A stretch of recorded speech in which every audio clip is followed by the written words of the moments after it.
Olá, tudo bem? Estamos aqui com mais um episódio do nosso podcast Evidências em Pediatria.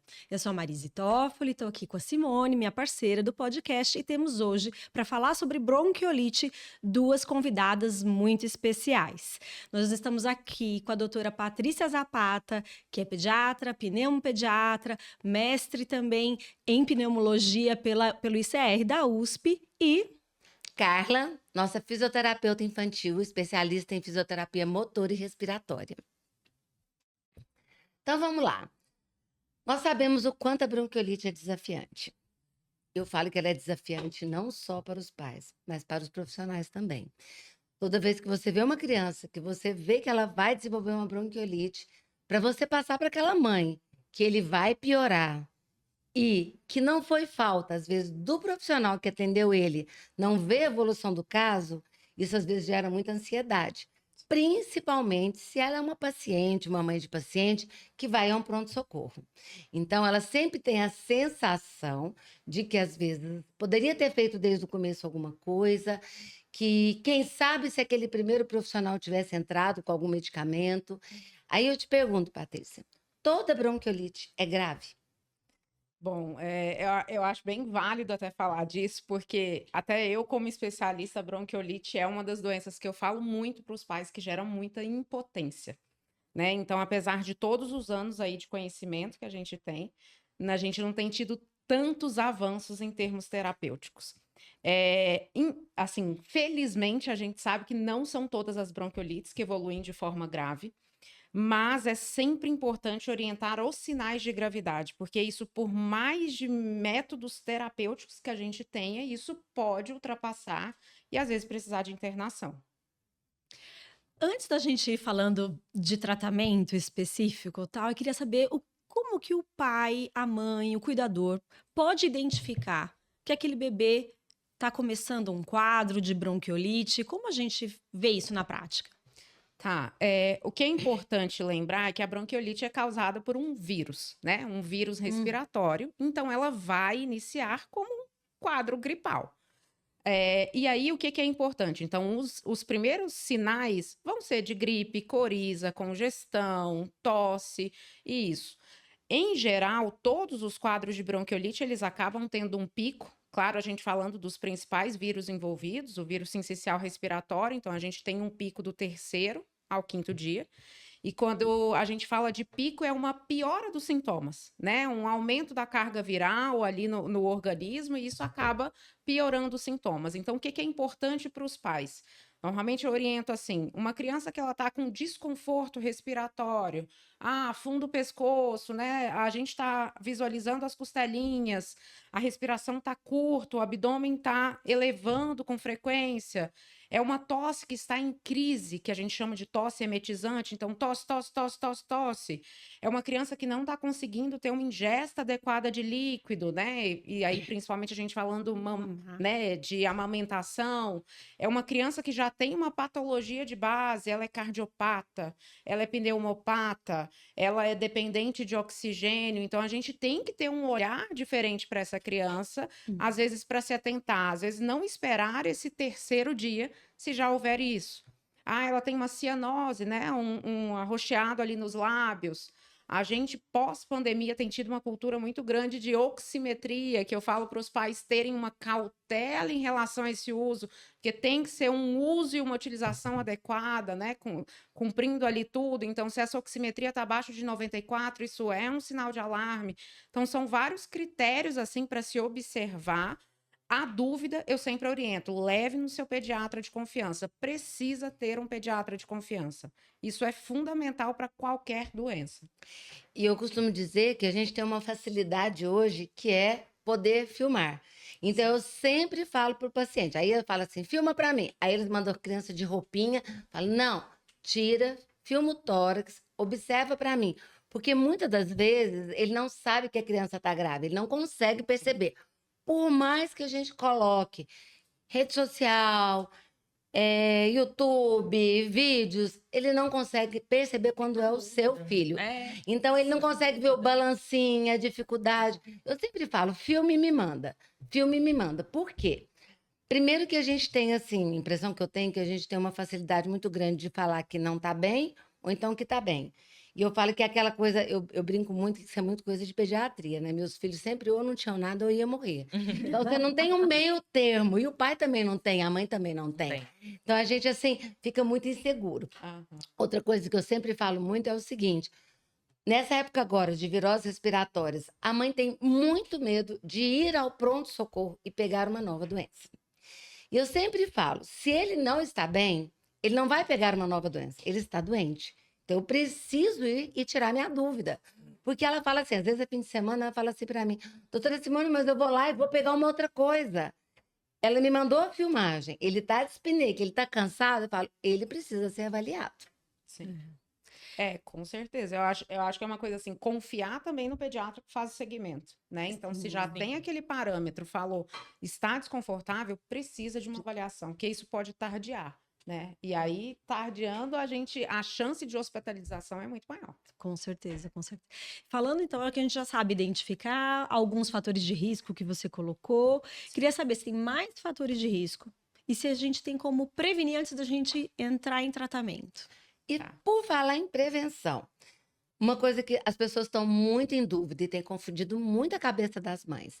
A vacina para o vírus sincicial na gravidez e a vacina para o vírus sincicial para o bebê desde recém-nascido. Muitas têm sido orientadas, até nós vamos tentar também fazer uma coisa depois com especialistas em imunização, né?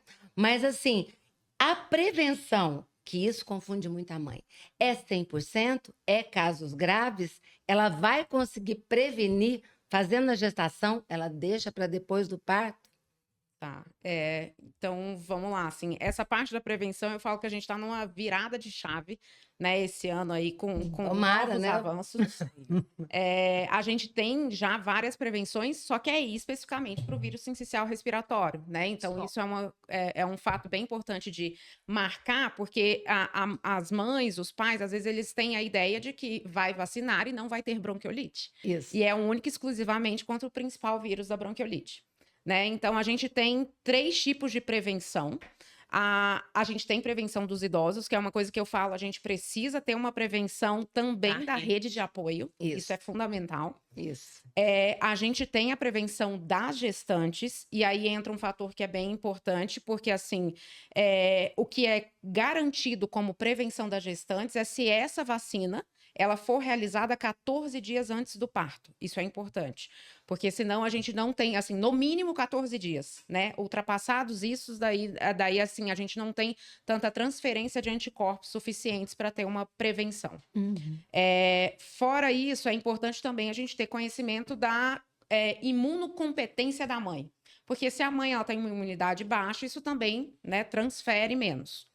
A transferência de anticorpos, ela é tanto transplacentária quanto pela parte de amamentação. Então, isso é válido reforçar, que às vezes eu tenho mães que se preocupam, mas não amamentaram. Exatamente. Então, não houve a transferência aí de anticorpos. Então, eu considerando que a mãe, ela teve esse cuidado em relação à realização dessa vacina, né, previamente, e ainda tem amamentação, essa vacina, ela garante, uma vez que é aplicada, uma proteção de 6 a 8 meses pelo fabricante. Uma mãe que tem isso, que tem todos esses cuidados, em teoria, ela não tem a necessidade de realizar no seu filho, no primeiro ano da sazonalidade, a vacina que veio aí para os lactentes. No entanto, não houve essa realização da vacina, a gente tem, e aí isso desse ano, né? A gente tem essa vacina Nirsevimab, que daí a gente pode fazer no primeiro ano de vida e no segundo ano de vida. Esse bebê é para qualquer um. Eu falo assim, quem tiver condições deve aplicar. Isso não é restrito só a bebês graves. Isso é importante. Só que, claro, a gente teve um grande avanço também que eu considerei em relação à aprovação na Conitec. Claro que a gente sabe que isso demanda aí muito tempo, mas a aprovação ela é abaixo de 36, então um prematuro, independente de ter comorbidades associadas, ela já vai entrar ali.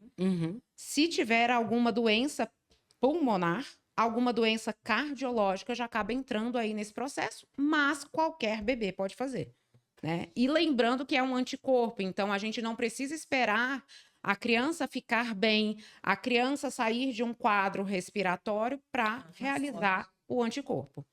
E eu acho que é importante também frisar que, como a Marisa falou em prevenção, que nós precisamos ter a mãe vacinada também Isso. contra a Covid, contra a influenza, Com certeza. que são outras doenças também que levam a bronquiolite. E aí a criança também, porque muitas das vezes a mãe, agora, por exemplo, na época agora da sazonalidade do influenza, e nós estamos diante de vários casos de influenza, que ela também vacina contra a influenza e contra o Covid. Sim. Porque existe uma ideia de que o Covid hoje não precisa vacinar? Não, para aqueles mais. Existe uma faixa etária, o grupo de risco, aqueles que estão determinados. Mas o bebê é um desses grupos de risco, Com que certeza. estão sendo negligenciados porque as pessoas falam que não precisa mais vacinar. E nós vemos que a bronquiolite pode vir tão grave quanto por uma influenza e por um Covid no bebê abaixo de 6 meses. A rede Com de certeza. apoio tem que proteger, né? também. Exatamente. Os índios do mundo tem que estar vacinado. Falando nisso, né, Carla, a gente fala em prevenção, claro que em todos os avanços, reforçar a necessidade das vacinas é fundamental, já que a gente está falando de evidência aqui, né? O que é que a gente tem de evidência científica. Mas também eu acho que cabe a gente ressaltar o óbvio, que são os cuidados das pessoas com sintomas gripais, a visita hospitalar, a visita no puerpério ali, né? Logo depois que a mãe deu à luz, aquelas visitas inúmeras que querem pegar o bebê no colo, né? Independente se eu tô com sintomas ou não, as pessoas parece que ainda, apesar da pandemia, apesar de tudo que a gente ainda tem que reforçar isso no nosso dia a dia, né? E essa época de sazonal agora, que bebês que estão nascendo, ou os menores de 6 meses que estão, né, vivendo essa época de sazonalidade, a gente tem que proteger, porque são os bebês que normalmente evoluem por quadros um pouco mais graves, né? E se a gente parar para pensar, a Carla está aqui gestante, cuida de bebês doentes. Se ela não se proteger, Isso. ela também é grupo de risco para fazer casos mais graves. Então, certeza. a gente tem que pensar na gestante, quando ela der a luz do bebezinho dela, no bebezinho dela, que hoje ela tem uma irmã mais velha, isso é Sim. outro fator de risco, irmãos em idade escolar. Então, a gente tem que entender que, mas eu não estou levando ele em festa, mas o meu bebê tem que ser protegido, por exemplo, os irmãos têm que estar vacinados, tem que fazer influenza, tem que tomar cuidado com secreção, com tosse, proteger esse bebê também. Porque não tem como evitar uma criança mais velha de adoecer numa escola. Só que, a gente pode falar sobre isso, a resposta imunológica dela é melhor, ela já é mais imunocompetente, certeza. né? Sim, com Com certeza. E o bebê não, o bebê tem informação, ainda mais de doenças respiratórias. Então, é Com diafragma, certeza. informação, parte pulmonar, informação, musculatura, informação. Então, eles exacerbam e se descompensam muito rápido. Por isso que, às vezes, os vídeos, a gente vê os vídeos e a mãe manda, às vezes tem vídeos que a gente vê, nossos terapeutas também sempre estamos... De uma horinha para outra. É muito dinâmico. Às vezes eu atendo aqui de manhã, tá bem. À noite, eu já tenho que pedir, falar com a pediatra para ir para pronto-socorro. Ou, às vezes, a mãe até manda o vídeo e é uma obstrução nasal que está desencadeando toda aquela alteração daquele padrão. Porque crianças ali menores até de 4 meses têm Também. uma respiração fisiológica exclusiva nasal para respirar e mamar. Deus é tão perfeito, né? Que antes de 6 meses a criança ela tem essa coordenação. Então, se eu tenho uma obstrução, Aí atrapalha isso se tudo. me desorganiza todo, a criança fica toda desorganizada e o padrão respiratório todo alterado, com desconforto, e crianças em desconforto respiratório, obstruções em grandes períodos. Por isso, a pedida de ir para pronto-socorro, em longo período, ele faz o quê? Ele faz fadiga. Não tem como, gente, a musculatura não tolera. Então, Vai por isso que- cansando. Isso, por isso que você falou, é importante ter o pediatra extremamente acompanhando junto, o pneumo, todo mundo muito bem alinhado. Se tiver um fisioterapeuta, o fisioterapeuta também ele é disponível para qualquer intercorrência. E hoje nós temos tratamentos que não mudaram muito, como a Patrícia falou, que a gente tem pouca coisa a fazer. Se eu preciso internar, medida de suporte, oxigênio terapia, mas e a fisioterapia respiratória hoje? Como que ela está perante ao tratamento da bronquiolite? Perante, vamos, de evidências, Isso, né? exatamente.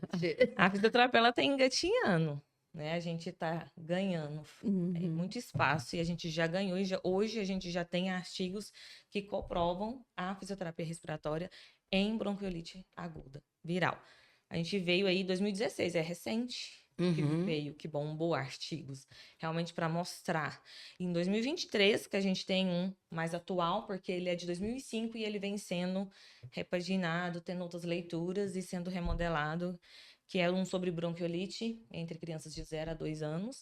E lá se comprova o uso da fisioterapia. Mas a fisioterapia, a gente tem duas vertentes de físio. A gente tem uma fisioterapia convencional e a fisioterapia de técnicas atuais. A convencional, eu vou falar duas, porque aí fica bem claro. É a tapotagem, Uhum. a vibrocompressão. E isso já ficou claro nesse artigo de 2023, que isso piora o quadro da criança e a exacerbação. Hiperreativa a criança. Né? Isso. E a gente tem a de técnicas atuais, que é o que a gente foi estudando, a ciência foi desenvolvendo, as fisioterapeutas, né, que estão aí dentro, que são as de técnicas atuais, que são as de fluxo lento, que existe uma gama de algumas técnicas que a gente utiliza para auxiliar realmente nesses sintomas e na fisiopatologia, no que acontece na bronquiolite, que é isso que a gente entra, né? Então a gente faz alivia esses sintomas. Então já tem comprovação embasada, forte, não é, né, não é nada artigos ruins, são artigos de evidência nível A, que sim, fisioterapia respiratória vai sim auxiliar em casos leves, moderados a grave de bronquiolite aguda viral, sendo utilizada as técnicas corretas. Então já está comprovado. Que a As gente vai deixar o técnicas- link depois para quem quiser ler. Sim, eu passo. E as técnicas que devem ser utilizadas. Então, a gente tem que saber diferenciar e ter um raciocínio clínico muito importante perante aquele paciente. Porque você pode também ser 880. Como você pode melhorar, mas como você pode também piorar. Uhum. Então, a bronquiolite ela é dinâmica, ela é difícil.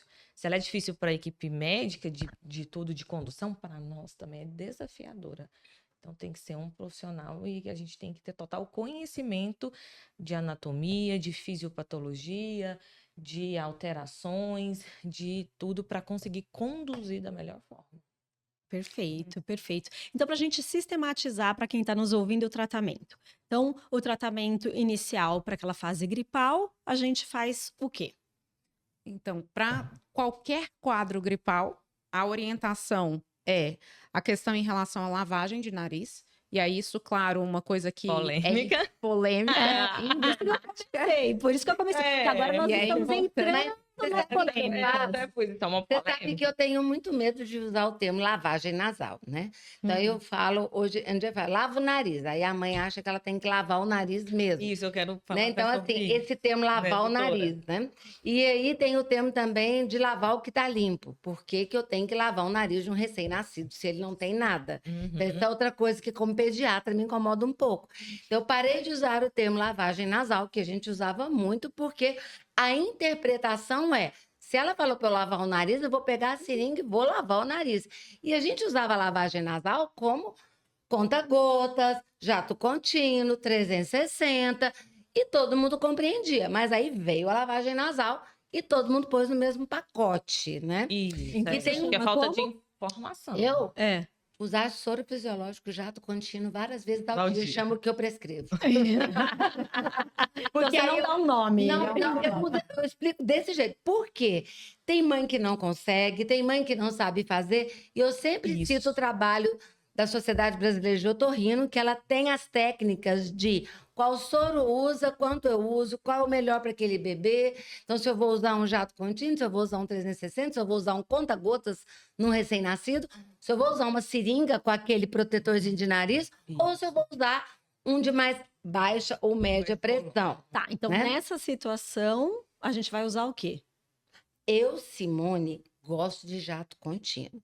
Aí, quando eles chegam numa pessoa muito boa de serviço, como a fisioterapeuta que ensina a mãe, aí é outra conversa. Aí, como é que Entendeu? faz, cara? Então. Eu costumo falar que tem que ser o que a mãe sente segura. Isso, Isso eu acho que é válido. perfeito. Isso. Porque não adianta, às vezes, a gente forçar uma Isso. mãe a fazer, às vezes, um alto volume. Isso. Ela não se sentir segura e se acarretar em complicações. E- Então, e eu é- não tem Patrícia. segurança, mas eu preciso, pelo menos, a permeabilidade ali Isso. da narina. E o que- Eu preciso que ela use até o bebê respirar Pra melhor. melhor. Enquanto Até ele não que respira bem, não tá pare limpo. aquele barulho. Porque o que acontece de lavagem nasal e jet? Quando eu tenho uma criança totalmente com muita acumulação falando de bronquiolite, que é uma característica dela, aumento de muco, né? Então, ela faz muco é o quê? Secreção. Então, a criança fica muito secretiva. Se eu passo só jets, né? Essas conta-gotas, ela vai só o quê? Umidificar e hidratar minha secreção. Então, aquilo fica ali, aí o desconforto vem, você chega na casa do paciente, ele tá realmente somente obstruído por secreção. E a lavagem nasal, realmente, é porque ela ficou muito assim. Todo mundo pensa, porque você vai na internet, jogo lavagem nasal. Aí tem uma pessoa lá, enfim, com um menino de 2 meses fazendo uma lavagem com 15, 20 ml, 10 ml. Isso que eu falo, eu tenho muito medo. Isso não é assim. Lavagem nasal não é necessariamente volume alto e pressão. Então, esse até material, né, que você cita, eu já li ele bastante. E aí, o embasamento que eu faço, até que as minhas meninas, que a gente tem uma equipe, né, de fisioterapia, é o que a Paty fala. Mãe, eu preciso lavar para eu desobstruir. Isso. Você está segura? Tá tudo bem? Pode lavar. E aí, a gente ensina como é feito e como é uma técnica segura para evitar qualquer complicação. Não, eu não sou segura, a gente lava também com os jet contínuos, mas ele tem que ser de uma forma adequada, porque ele tem que segurar, para gerar, posicionar bem. E aí, a lavagem nasal para esses menores de 6 meses, esses pequenininhos, não necessariamente eu já tenho que lavar com 10 ml.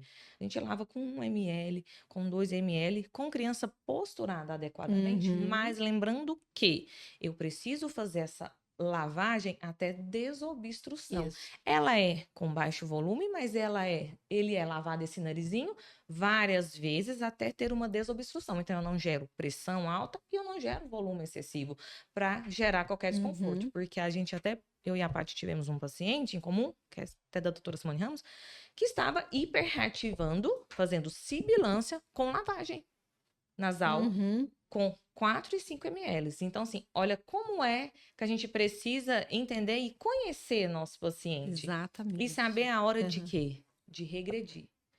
Porque eu sempre até tenho um vídeo sobre isso. A minha filha, uma criança de 2 anos. 2 anos, por exemplo, lá no material, depois de 2 anos você já pode lavar com garrafinha. Mas tem criança que não tolera. E você vai o quê? Voltar, vai ficar na seringa. 2 anos, seringa, que eu já atendo criança de 2 anos, já até atendi uma sua, que eu lavei na seringa com 5 ml. E fui lavando, até que eu consegui aquela desobstrução. Então é isso, mamães. Assim, quem tá acompanhando nós. Então eu falo que minhas meninas e eu, a nossa técnica, a gente faz uma técnica extremamente segura. Então, a gente não vai gerar nenhuma otite. Carla, e aerosol com soro melhora a obstrução nasal? Olha, ela gosta, né? Ela gosta da polêmica. Não, né, gente? Aerosol com soro, ele não vai ter efeito Não vai, ele vai umidificação. umidificar. Ele vai só umidificar e essa secreção vai ficar ali. Então, assim, em casos que eu precise, né, Paty até me corrija, de fazer realmente uma desobstrução, então eu preciso de gerar volume. Só que entenda o quê? Volume não significa ser 10, 15, 20 ml. Ele pode ser volume de 2, de 3 ml. A frequência Com pode... frequência, e eu vou fazendo até desobstruir com aquela criança em conforto, com maior tranquilidade, um ambiente humanizado, para que não tenha, né, igual eu fico vendo alguns vídeos, chega arrepio. E realmente, acho que é por isso, é porque virou um combo. Então, assim, e vocês mesmos já ficam, nossa, será quem vai lá fazer essa lavagem? Como vai ser essa lavagem? E até hoje a gente ensina, tem mães que não sabem, realmente a gente precisa orientar. E quando elas ficam muito orientadas, elas ficam super seguras. Sim. E assim, e hoje os nossos pediatras que indicam a fisioterapia respiratória, pneumos, os pediatras confiam em nós, para até quando acontece qualquer coisa eu ligo, converso, então sabem como é a conduta que a gente realiza. E quanto tempo é esperado uma bronquiolite melhorar? Eu quero até aproveitar e fazer um gancho A gente não terminou o tratamento. Não, mas assim, um gancho que é importante e até entra nessa parte do tratamento Você é uma também. defensora da lavagem. Eu tenho, gente, ó. Aqui.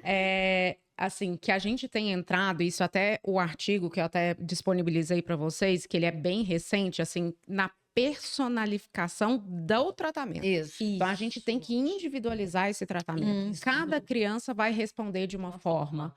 cada criança vai ter um sintoma, por mais que a bronquiolite ela seja uma doença dinâmica, às vezes eu tenho criança que tem uma ausculta que é muito, né, assim, rica, e às vezes eu tenho uma criança só com sibilo, às vezes eu tenho uma criança só com obstrução de só via com aérea alta. obstrução de via Isso. aérea Só com alta. Então, isso a obstrução. gente tem que individualizar. E aí entra a questão do tratamento, né? Então, uma questão que é bem polêmica, por exemplo, a questão em relação ao uso dos broncodilatadores. Então, nesse último artigo, o que que eles enfatizaram bem? Alguns vírus, claro que isso não é sempre que a gente tem a possibilidade de realização de painel viral, mas alguns vírus, como o rinovírus, é um vírus que responde à terapêutica de broncodilatador. Então, se eu tenho ali diante das minhas mãos um vírus positivo, vale a pena a gente fazer o teste terapêutico. Ele respondeu, por que não usar? Né? Até porque a gente não tem muitas terapêuticas envolvidas, então a gente acaba se usufruindo aí de uma terapêutica que vai me beneficiar. Da mesma forma, como o principal vírus de maior gravidade, que é o vírus sincicial, esse artigo, né, ele demonstrou que, em geral, não se responde tão bem ao broncodilatador. Isso significa que toda vez que a gente tiver o vírus sincicial, eu não vou fazer? Não. A gente vai individualizar. Até porque eu tenho também o histórico do paciente, histórico próprio. Às vezes ele é um atópico, né? Ele tem tendência a ter quadro alérgico aí, ele já tem um diagnóstico de uma dermatite atópica, alguma coisa nesse sentido, ou tem histórico dos pais. Então, isso daí, a gente tem que sempre avaliar todo esse contexto, né? Então, da parte da terapêutica, a gente começa ali. Então, no quadro inicial, é essa questão mais, né, visada para a questão de obstrução nasal. Lembrar que a gente não trata tosse. A tosse é um mecanismo aí de defesa, então, enquanto a criança tiver com secreção, ela vai tossir. E eu até falo, pais, agradeçam, porque isso é um mecanismo que a criança tem de mobilizar. Ele não consegue escarrar, ele não consegue assoar o nariz. Então, isso mobiliza, né, para sair, porque a bronquiolite é uma doença de via aérea inferior, né? Então, isso, infelizmente, a gente vai ter o processo inflamatório. Fora isso, em termos de terapêutica medicamentosa, acaba que a gente não evolui tanto. A gente tem, assim, dos consensos brasileiro, o europeu e o americano, cada um em relação a um tratamento, eles não concordam. A única coisa que esses consensos, eles concordam é que é totalmente contraindicado a realização de corticoides sistêmicos. Isso é uma das coisas que eles... Assim, ele é unânime, né? Agora, das outras terapêuticas, solução hipertônica, isso depende de consenso para consenso. E aí eu abro um parênteses importante, assim, que o profissional que se dispõe ali de prescrever a solução hipertônica, ele tem que ter conhecimento que ela pode hiperreativar a criança. Sem contar que é muito difícil você conseguir isso para fazer em termos ambulatorial. Sim. Né? Então, assim, eu já peguei pneu prescrevendo para paciente meu, que foi manipular, que ficou pronto em 4 dias, que a bronquiolite, com certeza, ela já estava quase em resolução. Então, é um tipo de tratamento que, às vezes, talvez até angustia muita família, que você faz uma prescrição que não está pronta, ela não vai comprar, você tem que saber qual que é a farmácia de manipulação que vai fazer, então talvez seja mais fácil fazer em ambiente hospitalar, né? Sim, e vale também, assim, puxando esse gancho, assim, dessas questões, dessas soluções caseiras, né, que a gente tem que ter uma atenção, porque isso gera normalmente muita contaminação e às vezes até o percentual ali do hipertônico que ultrapassa o que a gente considera, né, ideal. Daí a gente entra também naquelas questões das medidas de suporte, né? Então, uma criança que precisa de oxigênio terapia, que ela está com uma saturação baixa, ela está desconfortável, também, inclusive, apesar de parecer contraditório, os consensos eles não são tão unânimes assim em falar. Eles, claro que eles orientam a realização da oxigênio terapia, mas em termos de saturimetria, da oximetria, muda muito. Então, o consenso brasileiro mesmo, ele fala entre 92 e 94, vamos colocar oxigênio. O americano, ele já fala acima de 94. Agora, o europeu, ele fala 92. Então, assim, a gente tem esse, né, esse viés aí, essa questão que ainda não é um consenso, mas a gente deve individualizar. Uma criança que está totalmente desconfortável, a saturação não está legal, está tendo uma dificuldade, às vezes, de alimentação, não tem uma resposta às outras terapêuticas, a gente tem que, sim, dar conforto para essa criança nesse sentido, né? Então, são essas questões. E aí a gente entrando na questão tempo de bronquiolite. Acaba que, assim, a gente não tem um tempo exato, porque cada vírus ele vai ter um tempo de evolução. Mas a gente falando do principal vírus, que é o vírus sincicial respiratório, ele tem o pico ali de evolução do 3º ao 5º dia, que é um período que eu falo assim, precisa ter atenção. Do 3º ao 5º dia, se houver piora, ou se antes desse pico já estiver com sinais de gravidade, precisa, às vezes, ter uma avaliação em pronto-socorro, precisa tudo isso, porque a chance de hospitalização é muito grande, né? Então, o vírus sincicial respiratório, em geral, a gente tem ali esse pico até o 5º dia, a gente tem um platô de sintomas até o 7º, 8º dia, e aí decresce, às vezes, 14 a 20 dias ainda com sintomas. E cada criança vai ter sua sequela pós-vírus, que isso é importante Isso a gente enfatizar, acontece. né? Às vezes tem criança que fica com uma tosse pós-viral, pós-bronquiolite, que não significa que a bronquiolite não melhorou, às vezes é porque ficou hiperativo, o pulmão, tudo isso. Então, de novo, é individualizar o tratamento. Não tem como. Eu acho importante nós ressaltarmos que, às vezes, tem muita crítica em tratamentos e profissionais. O que é difícil para mim, é difícil para você, é difícil para todo mundo. Eu falo que quando um paciente é difícil, ele desafia todo mundo. E o que é importante nessa hora? O paciente ter confiança em quem ele está. Porque quando ele começa a mudar ou a ciscar, ele vai ficando muito seguro. Porque o tratamento, ele não tem muita inovação. Talvez você está indo no congresso agora, você traga alguma coisa que a gente não sabe, mas o que a gente tem de muita esperança hoje é aleitamento materno, a vacina do sincicial, né? As outras vacinas, além da do sincicial, se a gente colocar que elas já existem, estão aí para isso. E, principalmente, os dados que reforçam que a fisioterapia ajuda e acompanhamento das crises subsequentes. Que ele pode ser, depois, uma criança que tenha a chance de ser uma bronquite asmatiforme, uma rinite, o que hoje se diz muito do bebê sibilante. Então, que a família tenha noção disso, porque eu sempre falo, a família bem orientada, ela dá pouco trabalho, ela fica muito mais tranquila. Hoje, isso é uma coisa que o americano faz muito, é dar tudo o que vai acontecer, onde ele procura, os trabalhos que ele vai ler, para ele se sentir mais seguro e sabendo que a complicação não foi uma falha de tratamento, que ela pode acontecer. Ela pode acontecer. Como ela pode evoluir. Às vezes a mãe também pensa, vamos iniciar a fisioterapia, que a gente consegue melhorar a sintomologia, a gente consegue segurar, consegue mais o vírus. Se ele for ter evolução, a gente também não entrando, não é que nós não vamos travar, segurar a carga viral, o vírus, não. Mas a gente fica junto para evitar complicações graves, como internações em UTI, redução de gravidade. Então, por isso que a gente acompanha, principalmente nessa fase do 3º ao 7º dia, né? Que é a fase mais crucial da criança também. Então, para a gente finalizar, Carla, mensagem final. O que você falaria, resumiria isso para a família? Uma frase. Nossa, uma frase? Eu até brinquei, a gente... Nem é uma frase, né? Acho que assim, resumiria assim, em vigilância, né, nesses quadros, confiança e paciência. Porque eu acho que toma muito conta o coração, né? Então, a mãe, ela manda a mensagem, ela está em completo desespero, normalmente. Ainda mais quando se já tem um diagnóstico clínico de bronquiolite. Então, vai ser uma criança que requer essa atenção, paciência, vigilância durante esses dias, um acompanhamento preciso de toda a parte multidisciplinar, para que a gente tenha um desfecho saudável, legal, sem internação, para que a gente consiga conduzir da melhor forma.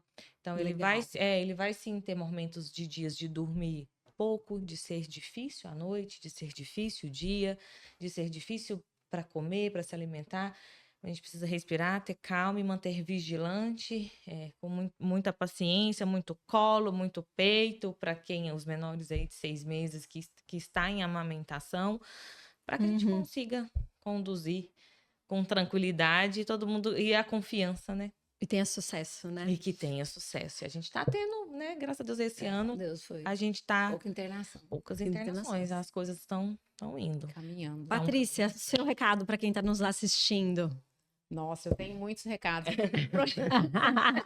Conversar, debate.